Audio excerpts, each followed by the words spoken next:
Hello YouTube, this is the Sim Basketball Operator bringing you an NBA 2K14 Nuggets Association commentary. Here we are in episode 28, and we are at the All-Star break, and I did try to play through most of the competitions. However, for some reason the Foot Locker 3-point contest was blocked, so I ended up simulating through that, and I believe it was Damian Lillard who came out on top there. And then here in the Rising Stars Challenge, there are two Denver Nuggets in this game. It is Joel Embiid starting for the Elites and Zach LaVine starting for the Stars. So I did try to mix it up. I think I played with the Elites in the first quarter and then switched over and played with the Stars in the second and third quarters, and then went back to the Elites in the fourth quarter. So just so I can play with both my guys, because they're very talented players, and this game kind of showed me that, you know, my team in terms of prospects are very set in the future. Joel Embiid, obviously, as you already know, is already overall wise the best player on my team, and he's still continuing to develop. And then Zach LaVine's a rookie out of UCLA. He's not a second-year player like he would be if I had him entered in the draft as in real life. But you know, in this game he actually ended up being the leading scorer, and you'll see in some of the highlights what he can do as well. Look at this, Aaron Gordon coming out the alley-oop right there on the dunk, and then right here, ball reversal, Zach LaVine in the corner. So a lot of good stuff here in this Rising Stars Challenge. I wasn't really taking it seriously.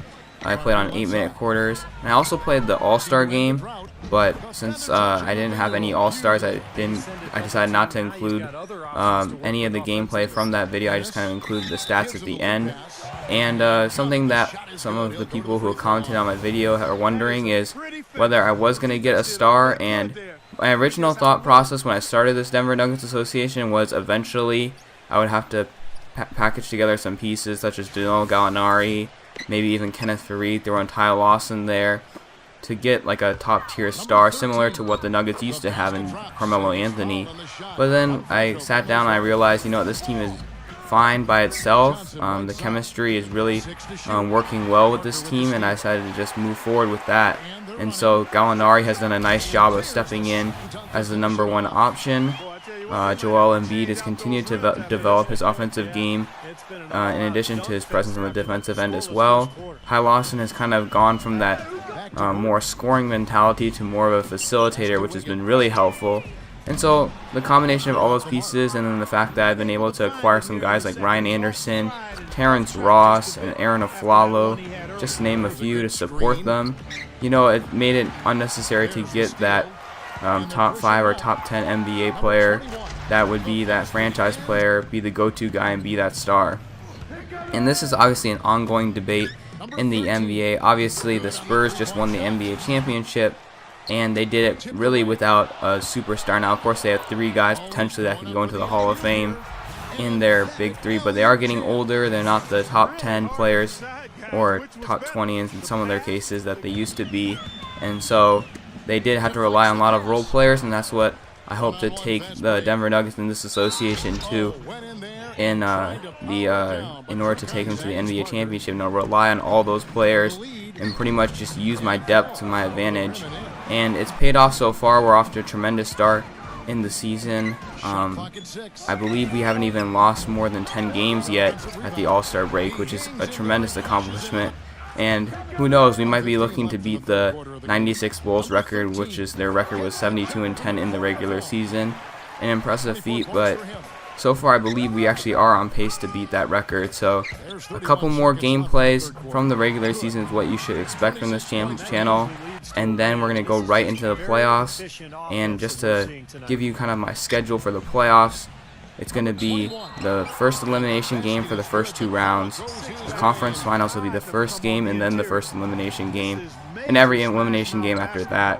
And then for the NBA finals, if I get there, I will be playing all the games. And so it should be fun, should be great to see, and hopefully be able to finish things out in this 3rd season controlling the Denver Nuggets. So getting into this Rising Stars game, it's been a close game pretty much. It was a little bit more wide open, just depending on which team I was playing with, because it's actually really easy to control a lot of these rookies and sophomores who are very good. But I said it earlier, Zach LaVine had a very good game. I believe he finished with over 20 points. And he did that mainly when I was controlling him, but basically because I know his release and know his tendencies. Then Joel Embiid started to pick it up in the fourth quarter. Jabari Parker has been killing it, as you can see here coming up the screen, and hitting the clutch jumper right there to put up the Elites up by 1. And then here we go, it was Dante Exum ripping Marcus Smart, and then giving it to Gary Harris for the and 1 finish to put the Elites up by 4. So the Stars did get a couple free throws, but here's Zach LaVine gonna turn it over, and that's pretty much gonna end the game right there. It's only gonna need, I believe, Dante Exum to make a couple of his free throws, and that will be that. So the Elites do come out with the victory.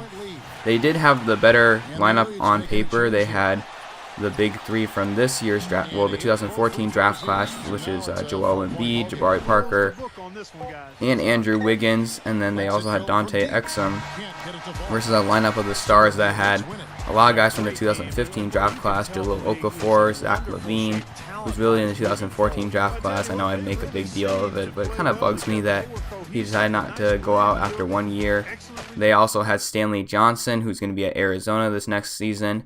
And then they also had a couple of 2014 draft class members, such as Noah Vonleh and Marcus Smart, who didn't really have a good game in this one. I believe he shot like 2 of 11 from the field. But so that is that. Great Rising Stars game. It was a lot of fun to play, much more fun than the actual All-Star game.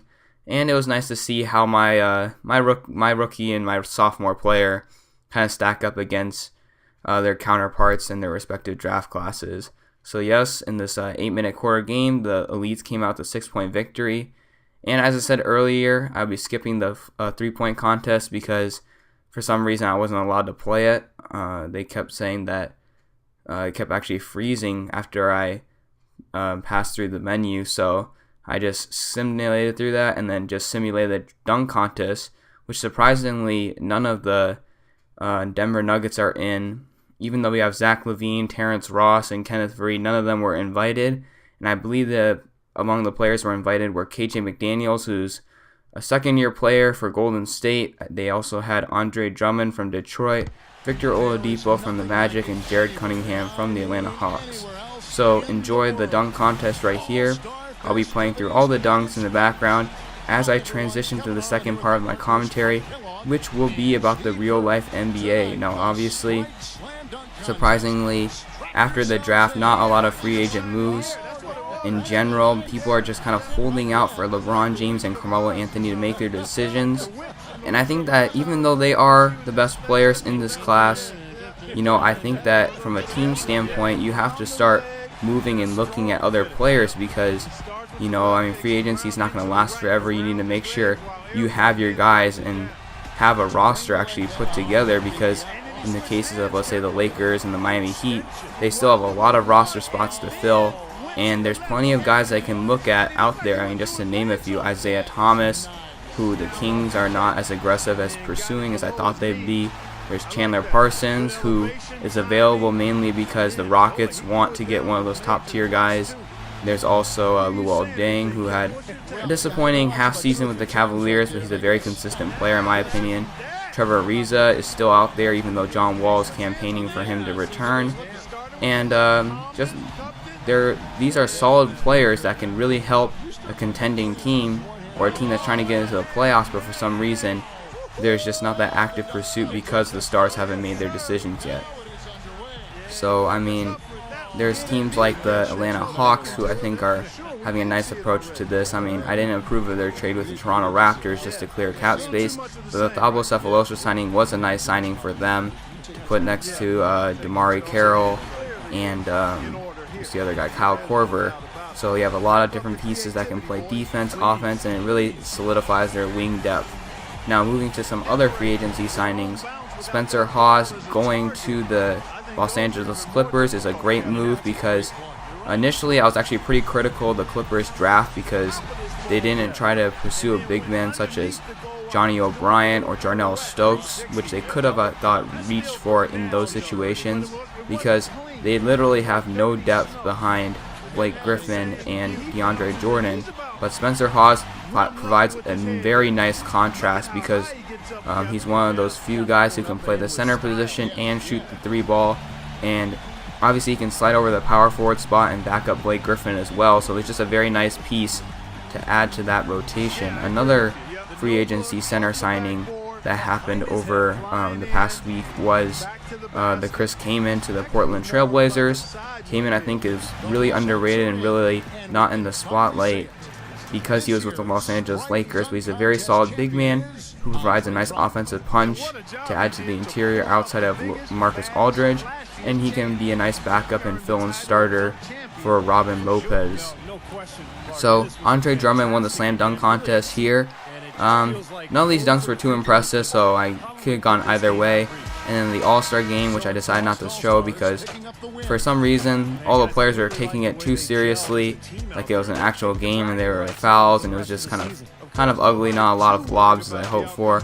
But I was controlling the Western Conference because I'm playing as the Denver Nuggets in this association, and we came out with the 6-point victory. And for the Eastern All-Star, surprisingly, Nerlens Noel got the start, and he actually did pretty well, so he's good news for 76ers fans, I guess. Nerlens Noel in real life in the summer league is actually doing pretty well too, so there's light at the end of the tunnel, because if you are not aware of, I'm not a fan of Joel Embiid going to the Sixers. I thought that was not the smartest move. I thought they should have traded down for a team that could use Embiid and actually fill in the spot, because Nerlens Noel, in my opinion, is a true center. So those are just a little bit my thoughts. You can just see planning out my association for the rest of the summer. And so stay tuned for future episodes. We will be getting to some gameplay in the next one. This is the Sim Basketball Operator, and I hope to see you guys all in the next video. Thanks.